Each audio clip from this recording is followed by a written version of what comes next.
మళ్ళీ అప్పుల పంచాంగం విప్పినటువంటి రామోజీరావు గారి సాక్షిగా తాజాగా వైసీపీ దానికి కౌంటర్ ఇస్తూ వచ్చింది. అందులో ప్రధానమైనటువంటి అంశం వచ్చేటప్పటికి జగన్ చేసిన బాబు చేసిన మొత్తం అప్పు 2,60,000 కోట్లు. అంటే షర్మిలకు కూడా ఇది ఆన్సర్ అనుకుంటా.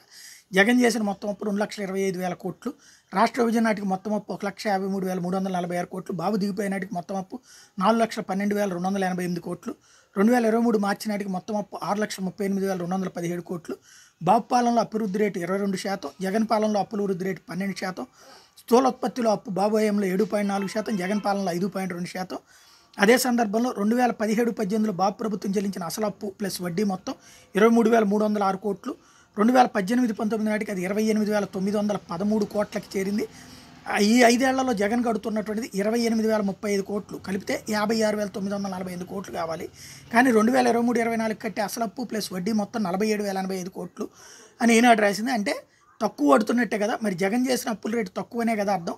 కానీ 1,00,000 కోట్ల రూపాయలు ఏడాదికి కట్టాల్సి వస్తుందని అబద్ధాలు ఎలా చెప్తున్నది అన్నటువంటిది ప్రశ్నిస్తున్నారు.